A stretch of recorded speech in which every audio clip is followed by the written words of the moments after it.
Hey, JJ, are there one or two things offensively that you guys were doing to start the season when things were in a nice rhythm that you've seen less in these last couple of games? And are there things that you can either return to or evolve back into?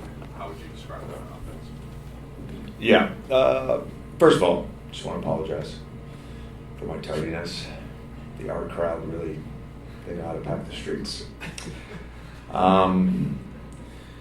You know,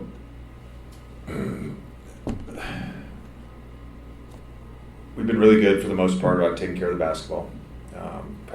Minnesota was a high turnover game. Body ball movement, that's what we talk about, paint to grade. We haven't had a ton of that. Had a lot of no pass possessions against Minnesota. So I think just getting back to the things we emphasized early in the season. I've said this a number of times. We want AD to get the ball, and we don't want to have to force feed it all the time. It has to come organically.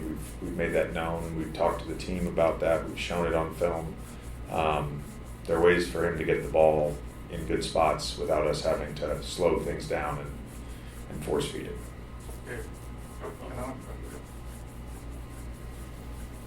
AD after the Wolves game kept talking about kind of spacing, but didn't want to get too specific in kind of what the plan was. But is that tied into what you were just saying? And early in the season, when it seemed like there seemed to be more space around him, he could attack. How does that play out? I don't know what that was in reference to be honest with you. I will say in the Minnesota game, we talked about it this morning, we had 7 or 8 plays that we called where we were not in the right spots and we didn't run any offense. I'm not sure where that came from. Second night of a back-to-back, getting in at 3 a.m. I don't know, because we've generally been pretty good.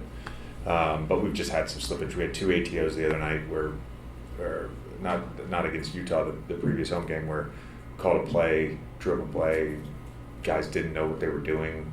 That hasn't happened all season. So we've just had some slippage with that. In terms of the spacing, that may be in reference to our post spacing. Really just working on clearing the nail area. And we were really good at it and consistent and disciplined with it early in the season, and we haven't been as disciplined with that lately. Apologies accepted on the tardiness. Figured you were checking out the D-Wade statue. No.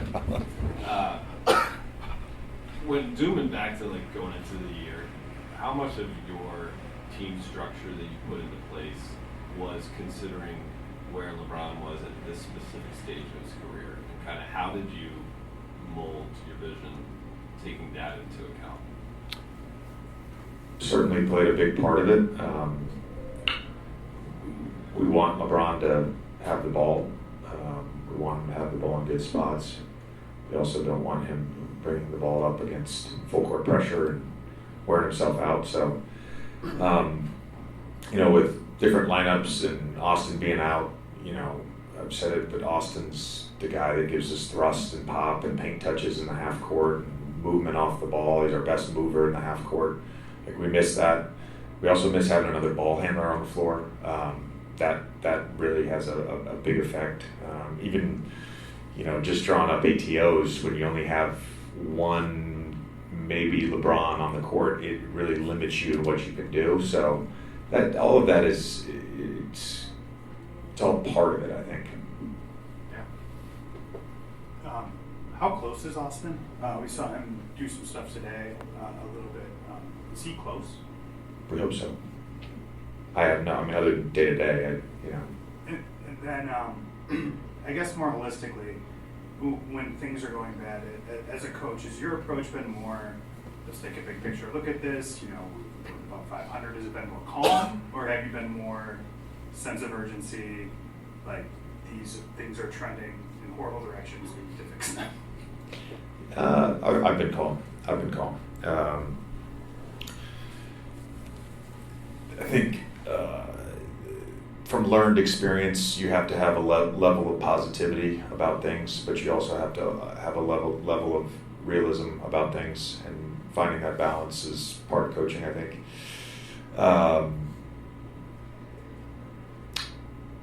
I know I mentioned this, but some of it is probably lineup based, with Austin, but it really is true. Like I played for some coaches that were really good in season about emphasizing things we need to get better on. And when you emphasize things, you generally do get better on them. And when you're showing them on film and you're being really thoughtful about certain things.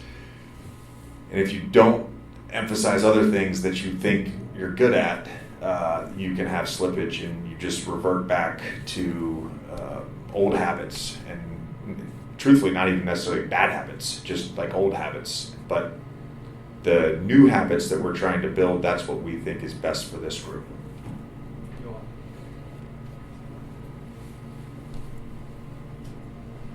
JJ, yesterday you guys released the update on Vando, and by the time he returns, it'll be, I guess, on the early side, close to like the midway point of the season. Just kind of taking a step back, how big of a loss has that been for you guys up to this point in terms of just not having the defense, the length, the athleticism? How has that kind of changed the way you've had to go about the rotation, different lineups?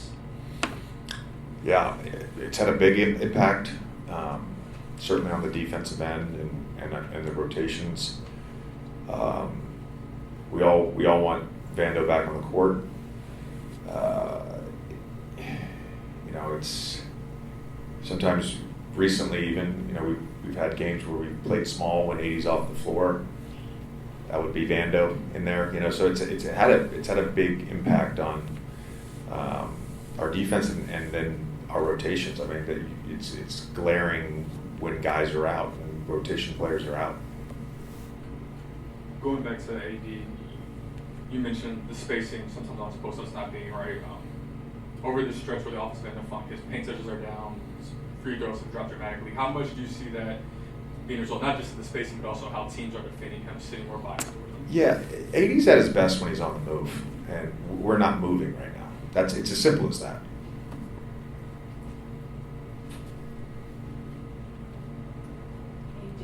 How do you deal with that when you look at the media coverage? First, you guys started so well into the season, everyone's like, oh, the Lakers are better than we thought, and in the recent streak, everyone's like, oh no, they're trash, and it's going back and forth. How do you deal with that when it comes to not doubting your coaching and to play the game the right way, and also not losing the joy of basketball? Yeah, I'll go back to a learned experience. I mean, I've lived enough of these that I know there's ups and downs in a season. I can't remember who I was telling. This was 2 days ago. I was talking to somebody about a Paul George quote from last year when he said the Clippers had a really good stretch and then they had a bad stretch, and he's like, we don't have an identity right now, and people freaked out. And it's like nearly every NBA team, the bad teams probably go through like 20 to 30 identities. The good teams probably go through 8 to 12 identities. The really good teams probably still go through 3 or 5 identities. It's a long season, and there's cyclical things that happen with scheduling and travel and guys being in and out of the roster. So you have to kind of look at that holistically. In terms of myself, I don't doubt. I believe. So there's no use in doubting. No use in worrying. Coach, you guys will be visiting up against Adebayo, who anchors Miami Heat's defense, of course. He's one of the league's most versatile defenders, and I was just curious of your observations of any challenges about scheming around how he can hold down Miami's defense. Yeah, I think we like any game, you test what another team is doing early schematically, and you make your adjustments. But we, like a number of players we played recently, you have to have awareness on where he is on the basketball court. Lou Dort, Jalen Suggs, Jaren Jackson Jr. Like, we've played all these guys, and Bam is a tier 1 all defensive defender, and you need to know what he's doing, what his coverages are, how he's helping, where he's helping from. Is he lifted? Is he low? All of those things, and you have to be mindful about your play calls and your structure around that. Thanks, Coach. We're usually close to saying we're going to Patata. What's up? Very close to saying